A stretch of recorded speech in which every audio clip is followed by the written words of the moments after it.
Oke, itu ini aja akuntansinya di mananya? Jadi gini, Miss. Kan pengadilan agama itu kan salah satu dari instansi pemerintah yang bisa, cuma dia di bidang dalam urusan agama. Tidak dalam kegiatan itu pasti kan tidak terlepasnya dalam kebutuhan informasi dari segi pelayanan. Nah, tiap perkara tuh kan atau sengketa yang ditangani sama pengadilan agama tuh pasti ada dikenakan biaya, Miss. Biayanya itu disebut dengan panjar biaya perkara. Nah, biaya panjar ini dibebankan kepada pihak yang untuk menyelesaikan perkaranya gitu, Miss. Kayak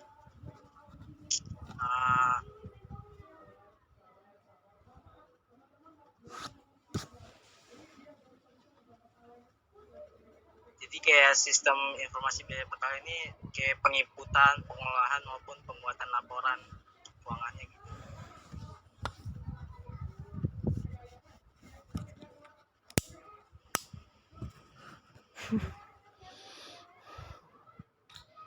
Bisa. Halo? Ya. Halo? Ya, intinya kan si siapa namanya? Si pengadilannya nerima uang kan atas pengajuan biaya perkara apa tadi? Pengadilan apa? Cerai gugat, Miss. Ya, cerai gugat kan? Iya. Ya, berarti kan tadi judulnya apa? Sistem Informasi Eksekutif Keuangan Biaya Perkara Cerai Gugat pada Pengadilan Agama Jakarta Utara. Oh. Ya boleh gitu, nggak apa-apa, tapi intinya nanti kalau kamu dijelasin intinya ini sistem penerimaan kas gitu ya. Oh iya, Miss.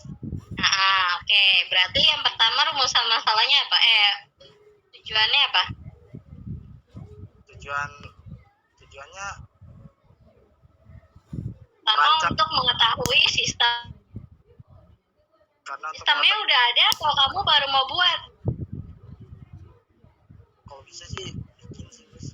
Kalau bisa, kalau nggak bisa. Ya, kalau bisa bikin, kalau enggak, tapi jangan lebih menekanin ke videonya ya. Jadi kamu lebih nekanin ke informasinya, alurnya gimana, dokumennya apa, terus nanti penerimaan kasnya bagaimana, jurnalnya gitu. Jadi jangan lebih ke videonya ya. Oke, yang keduanya pencatatan penerimaan kasnya atas biaya perkara cerai gugat. Yang ketiganya baru tentang pengendalian internnya. Ya, coba diulang. Kan udah ngedengerin kan dari awal sampai akhir. Kalau sistem, ya berarti coba diulang. Bentar nih, saya sedikit konslet. Bentar nih. Yang pertama apa, Miss? Yang pertama, bagaimana untuk mengetahui sistem informasi apa tuh tadi yang kamu panjang itulah. Iya. Informasi ya. Ya, yang kedua untuk mengetahui pencatatan penerimaan kas atas biaya perkara cerai gugat pada apa? Ya. Yang ketiga untuk mengetahui apa?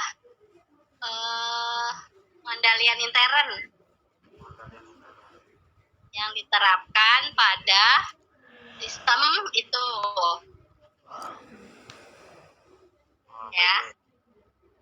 Ya, coba diulang.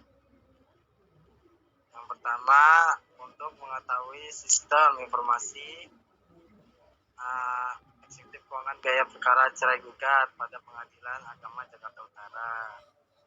Yang kedua untuk mengetahui pencatatan kas pada sistem informasi eksekutif keuangan biaya perkara cerai gugat pada Pengadilan Agama Jakarta Utara. Yang ketiga tadi pencatatan penerimaan ya? Apa, Miss? Tadi yang kedua pencatatan apa? kas. Penerimaan kas. Pencatatan atau penerimaan, Miss? Ya, pencatatan penerimaan kas. Kan nyatet bisa nerima, bisa ngeluarin. Ya, catatan penerimaan kas dan Ya, catatan kan jadi gini. coba ulang lagi. Untuk mencatat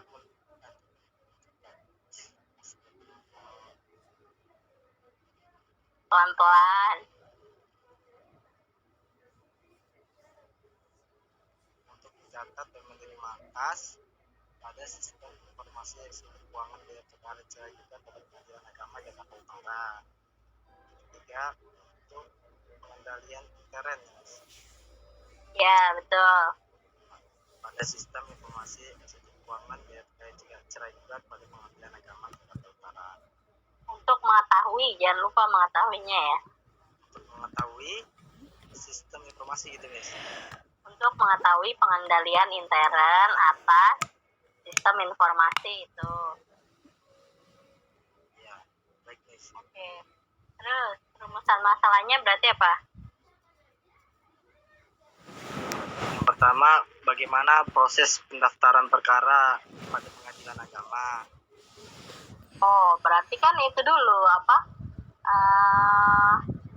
Bagaimana sesuai dengan tadi judul sistem kan? Iya. Bagaimana sistem informasi, tinggal kata yang tadi untuk mengetahuinya ganti jadi bagaimana. Yang untuk tujuannya, Miss. Di rumusan masalah kan tujuan dijadiin kalimat tanya, Irsyad. Oh iya. Berarti ya jadinya gimana? Pertama tuh sistem bagaimana Sistem sistem informasi tadi apa? Kamu jadi lupa. bagaimana sistem informasi eksekutif keuangan biaya perkara cerai gugat pada Pengadilan Agama Jakarta Utara. Ya, yang kedua Bagaimana sistem pencatatan penerimaan kas. nggak usah pakai sistem. Bagaimana pencatatan penerimaan kas? Bagaimana pencatatan penerimaan kas sistem informasi gitu, Miss. Ya, atas Sistem bagaimana pencatatan penerimaan kas dalam sistem informasi itu. Terus Yang ketiga, bagaimana cara atau proses ya? Cara ya. cara bagaimana pengendalian intern aja langsung. Bagaimana pengendalian intern Ya, sistem informasi eksekutif keuangan. ya gitu. Ya. Nah, tinggal batasan masalahnya nanti pakainya bulan apa datanya ya. Tahun berapa. Oke. Terus ada pertanyaan lagi? Kayaknya sudah, Miss, cukup. Sudah jelas? Oke, makasih Irsyad. Saya makasih banyak, Miss. Ya, sama-sama. Oke, sedikit tentang tadi sudah bab satunya saya cek semua ya. Bentar.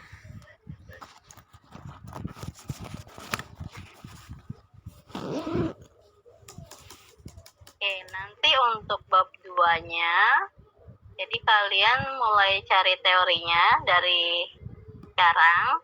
Jadi minggu depan sudah bisa dicari teori-teorinya. Jadi contoh gini, tadi banyak yang judulnya tentang sistem ya, sistem akuntansi penerimaan kas ataupun sistem akuntansi pengeluaran kas atau apapun namanya. Nah, jadi nanti di bab 2 itu harus cari teori mengenai itu. Jadi contoh sistem akuntansi penerimaan kas, berarti lihat katanya dulu per kata. Jadi cari pengertian sistem, lalu cari pengertian akuntansi, Lalu cari pengertian secara keseluruhan sistem akuntansi penerimaan kasnya. Nah, dari situ baru di dalam sistem akuntansi penerimaan kas banyak kan ada prosedur yang membentuknya, terus ada bagian-bagiannya, ada flowchart, ada narasi, ada dokumen, catatan, nah semua masukin plus simbol-simbolnya itu yang judulnya sistem. Udah paham? Ya, Miss. Miss-nya kecepatan Ya. ngomongnya. Oh, kecepatan. Oke. Pertama, cari pengertian sistem. Dah. Ya, Miss. Kedua, Miss, ini buat semuanya. enggak, yang judulnya sistem, dengerin dulu makanya. Yang judulnya sistem, cari pengertian tentang sistem. Yang kedua, cari pengertian akuntansi. Ya. Yang ketiga, cari pengertian secara keseluruhan sistem akuntansi apa sistem akuntansi penerimaan kas atau penjualan atau penerimaan atau pembelian. Nah, itu kalau yang judulnya akuntansi. Yang judulnya sistem akuntansi, yang judulnya sistem akuntansi. Nah, nanti di dalam sistem akuntansi itu kan banyak tuh, ada flowchart di buku ya, cari aja di buku usia kan ada tuh. Kalau kalian lihat sistem akuntansi penerimaan kas pasti ada flowchartnya, ada narasinya, ada bagiannya, ada dokumennya gitu.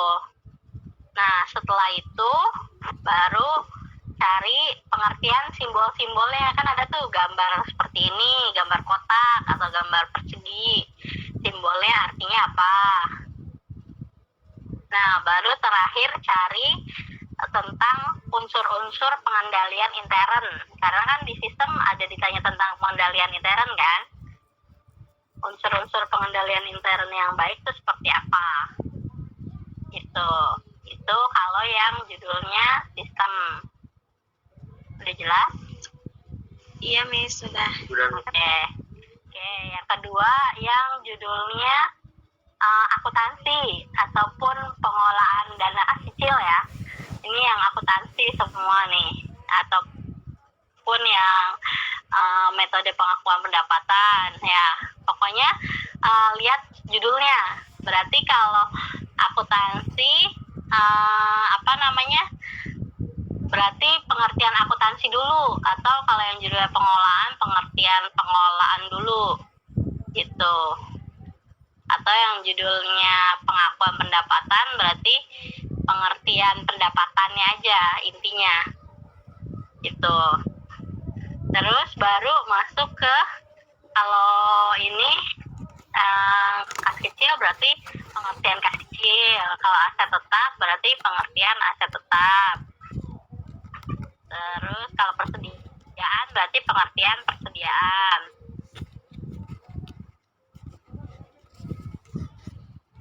Nah, kalau audit adalah ya nanti ini dulu deh, akuntansi dulu. Nah, terus kalau sudah dari tadi akuntansi kas kecil, akuntansi aset tetap ya, pengertiannya dulu ya, pokoknya masing-masing pengertiannya. Nah, baru masuk ke bahasannya. Jadi misalnya kas kecil kan ada metodenya tuh, ada impress, ada fluctuation. Nah, dibahas metode impress apa pengertiannya, pencatatannya bagaimana,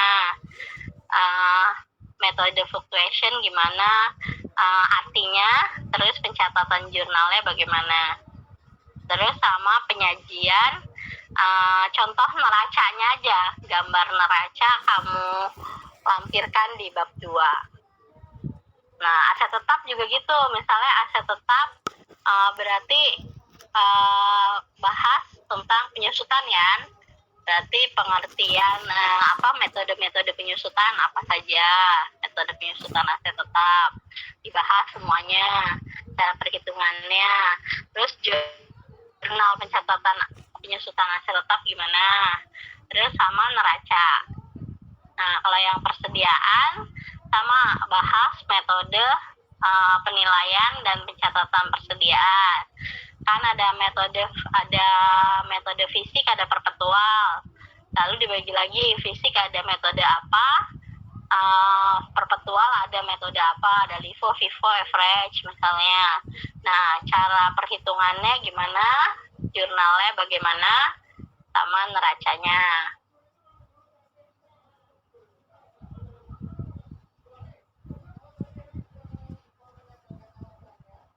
Sudah?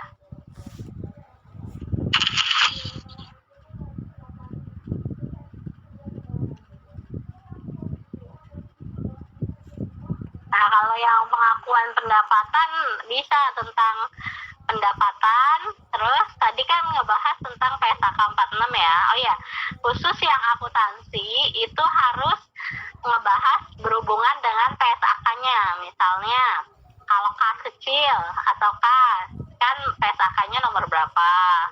Kalau aset tetap itu PSAK nomor berapa. Kalau persediaan itu PSAK nomor berapa. Jadi ada landasannya. Nah, terus kalau yang pengakuan pendapatan tadi kan PSAK 46 contohnya. Nah, terus baru kalau yang pendapatan bahas metode pengakuan pendapatannya apa saja. Terus jurnalnya sama PSAK 46 tuh isinya apa. Gitu. Nah, itu yang tentang akuntansi.